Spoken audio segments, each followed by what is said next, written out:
Gaslighting. We briefly talked about this last video, but I wanted to do a deep dive this week because a lot of you have been requesting more info. I'm sure you've heard this term thrown around, whether you're watching your favorite Lifetime movie, listening to people analyze politics, or more recently, if you're into celebrity gossip. But what is gaslighting and how prevalent is it? Is it just thrown around in our favorite suspenseful movie plots? We're going to take a serious approach into the history of gaslighting, the signs to look for, and how to help yourself if you're in a gaslighting situation. Don't miss out. This is Real Life Psych.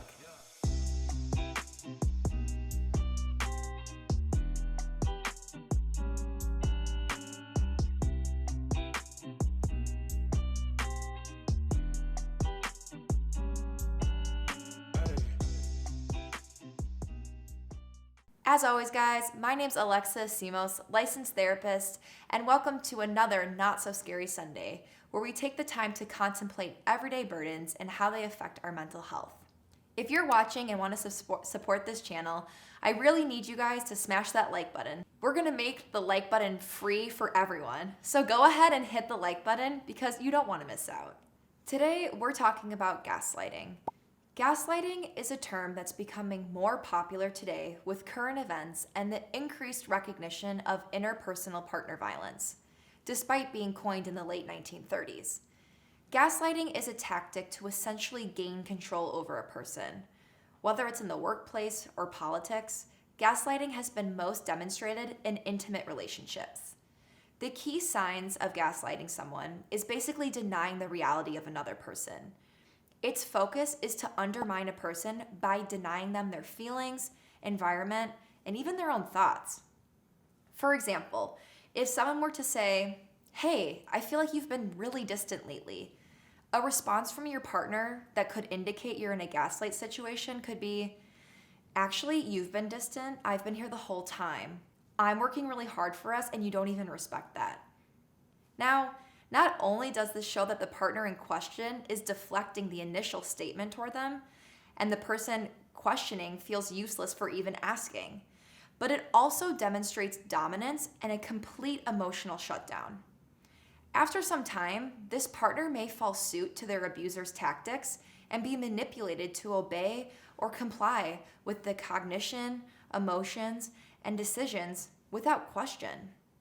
This can also be clearly looked at as psychological abuse. Gaslighting has an interesting history. The term was based on a 1938 play, which was turned into a movie in 1944 called, Gaslight. In this movie, a woman, Paula, marries a charming man who deliberately drives her insane in order to carry out a scheme to find and steal her hidden family jewels. His goal is to have her institutionalized so he can discover and escape with the jewels without her being in the way. Now, the reason why I bring up this point is that gaslighting is seen throughout pop culture and cinema all the time. Westworld, Girl on the Train, The Invisible Man, even the Disney movie Tangled depict gaslighting tactics, and we can go further into each during upcoming videos. So, how prevalent is gaslighting? According to a survey conducted of 571 people, nearly 50% of both men and women reported experiencing psychological aggression within their relationships. When breaking it down and looking at the areas of where their partners controlled, 20.7% reported time with friends. And when asked what was most critiqued by their partner, 17.9% reported their intelligence or education. You may ask yourself, with this information, how do you know if you're being gaslighted?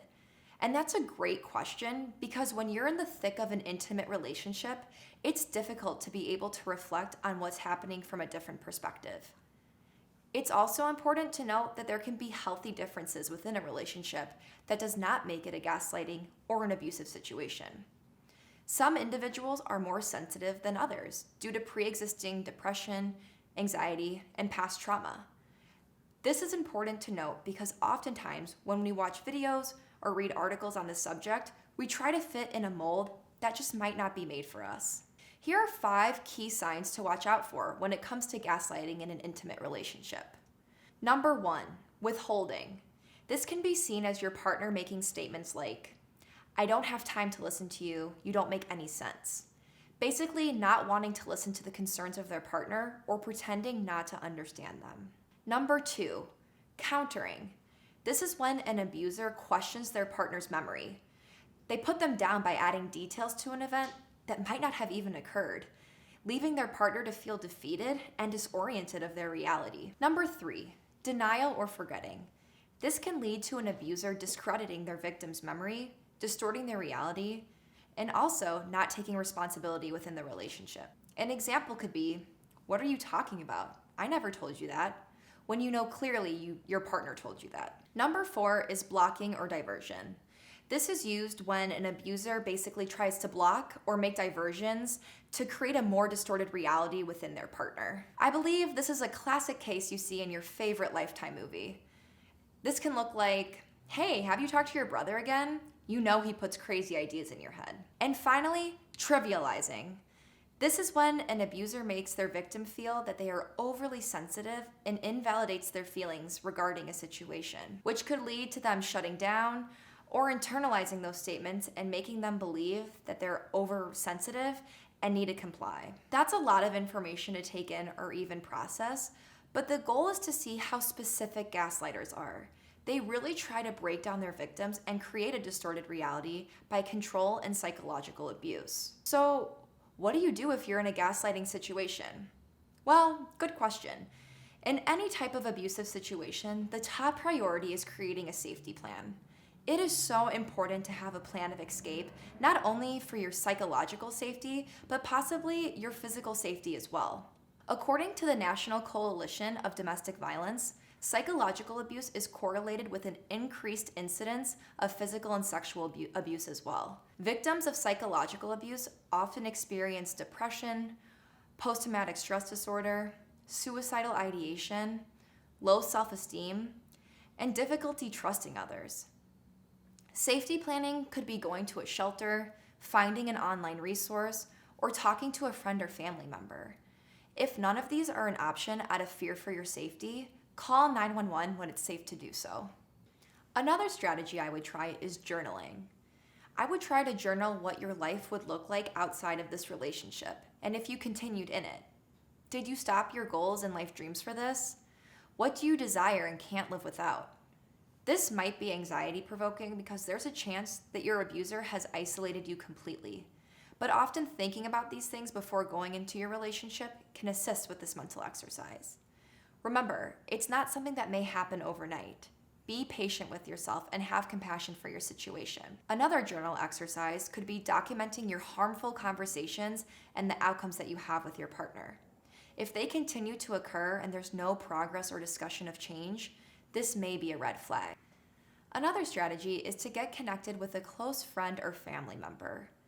They know you the best outside of yourself before you started this relationship. They also have the benefit of seeing the relationship from a different perspective and could provide you with the insight from their lens. They may also be able to assist you with reflection, as stated earlier, and hopefully ground you back to a place of reality. Though each situation is completely different for everyone, safety is the most important factor. If you believe that you or a loved one is in an abusive situation, please call your nearest police station or local shelter. There are many services that take in victims of abuse and do so in which your identity is completely hidden from your abuser. If your situation is not affecting your safety, try to reflect on your happiness and where you see yourself. Review conversations with your partner. Are you power struggling? Are you isolated from loved ones? You have one life to live. You know yourself best. If you are able to, try going to a professional.